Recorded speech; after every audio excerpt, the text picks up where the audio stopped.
আশা করি এতক্ষণে সমান্তর ধারার n সংখ্যক পদের সমষ্টির ফর্মুলা এবং ফর্মুলার ভিজুয়ালাইজেশন সবটুকুই তোমাদের কাছে ক্লিয়ার হয়ে গেছে।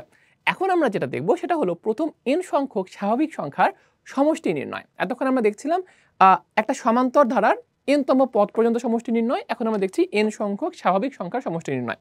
ওকে, তাহলে এই জিনিসটা কেমন দেখতে দেখো, Sn = 1 2 3 এভাবে n পর্যন্ত যোগফল। ওকে, আচ্ছা তাহলে চলো, এইটাও কিন্তু একটা সমান্তর ধারা, এটা আমরা বুঝতে পারছি। তাহলে আমরা কি করব, আমরা এখান থেকে এটা যোগফল নির্ণয়ের চেষ্টা করব। দেখো এটা সমান্তর ধারা, কারণ প্রতিবার 1 করে বৃদ্ধি পাচ্ছে, তাই না? ডিফারেন্সটা সেম, 1 করে বৃদ্ধি পাচ্ছে। তাহলে আমরা এখন যে কাজটা করব, আমরা আগের ফর্মুলা যেভাবে প্রুফ করছিলাম হুবহু সেম কাজটা করব। তাহলে আমরা কি করব, দেখো এই ধারাকেও একইভাবে লিখব।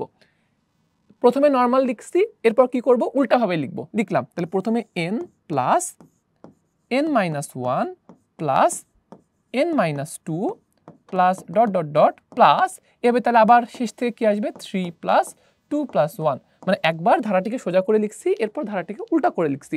এরপর আমরা যেন কি করছিলাম, আমরা ধরে যোগ করে ফেলছিলাম, রাইট? ওকে, তাহলে ধরে যোগ করে ফেলি।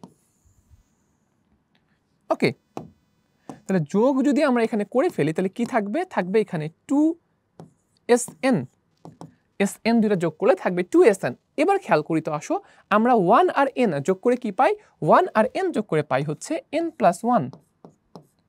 এরপর 2 আর n মাইনাস 1 যোগ করে কি পাই, 2 আর n মাইনাস 1 যোগ করে কিন্তু পাই n minus 1, sorry n plus 1। দেখো 2 আর n মাইনাস 1, 2 আর মাইনাস 1 হয়ে যায় প্লাস 1। একইভাবে 3 আর n মাইনাস 2 যোগ করে পাই হচ্ছে n প্লাস 1। তাহলে তোমরা বুঝতেই পারছো যে আমরা এখানে প্রতিটা পদের যোগফল হিসাবে কি পাচ্ছি, n প্লাস 1 করে পাচ্ছি। তাহলে দেখো লাস্ট থেকেও কিন্তু আমরা কি পাবো, n প্লাস 1ই পাবো। এরকম মোট কয়টা n প্লাস 1 পাবো, এখানে আমাদের মোট টার্ম যেহেতু nটা, আমরা এখানে n প্লাস 1ও পাবো n সংখ্যক। তাহলে আমরা এই জিনিসটাকে সুন্দর করে কি লিখতে পারি, আমরা জিনিসটাকে সুন্দর করে লিখতে পারি হচ্ছে 2Sn = n plus 1 into n। তাহলে আমরা যোগফল আকারে লিখতে পারি কি, Sn = n into n plus 1 divided by 2। এটাই হচ্ছে আমাদের প্রথম n সংখ্যক পদের যোগফলের ফর্মুলা। তো প্রথম n সংখ্যক স্বাভাবিক সংখ্যার সমষ্টি হচ্ছে Sn = n into n plus 1 divide by 2। আচ্ছা, আমরা এই জিনিসটাকে আমরা আরেকভাবে দেখতে পারি, সেটা হলো যে n সংখ্যক স্বাভাবিক সংখ্যার আমরা যে সমষ্টি নির্ণয় করলাম, এটা কিন্তু আমাদের একটা সমান্তর ধারারই অংশ। এটা কিন্তু সমান্তর ধারাই একটা, তাই না?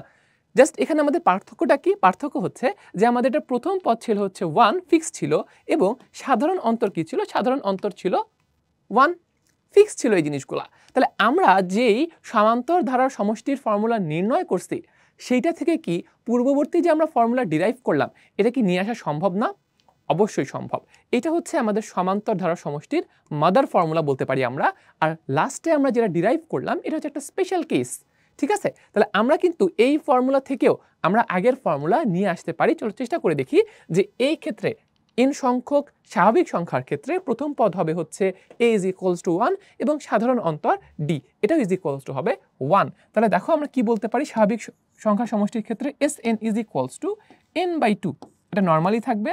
এরপর 2a, এখানে একটা আমাদের সেকেন্ড ব্র্যাকেট হবে, দুঃখিত, এখানে একটা সেকেন্ড ব্র্যাকেট হবে।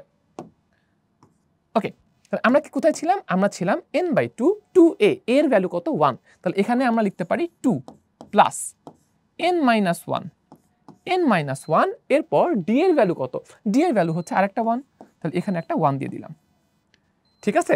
আচ্ছা, এরপরে দেখো একটু ক্যালকুলেশন করি আমরা, তাহলে থাকছে কি n/2 ইন্টু 2 প্লাস, তাহলে আমরা যদি ক্যালকুলেট করি এটা হবে 2 প্লাস n-1, এই জিনিসটা থেকে যায়। 2 আর -1 কত হয়ে যায়, শুধু +1 হয়ে যায়। তাহলে দেখো তো হিসাব করলে কি থাকছে, n/2, আর এখান থেকে আসছে হচ্ছে আমাদের n+1। তাহলে আমরা কিন্তু আমাদের যে মাদার ফর্মুলা ছিল সেখানেও a এর ভ্যালু 1 এবং d এর ভ্যালু 1 বসাইলেই আমরা কিন্তু প্রথম n সংখ্যক স্বাভাবিক সংখ্যার সমষ্টির যে ফর্মুলা, এটা কিন্তু আমরা ডিরাইভ করে নিয়ে আসতে পারি।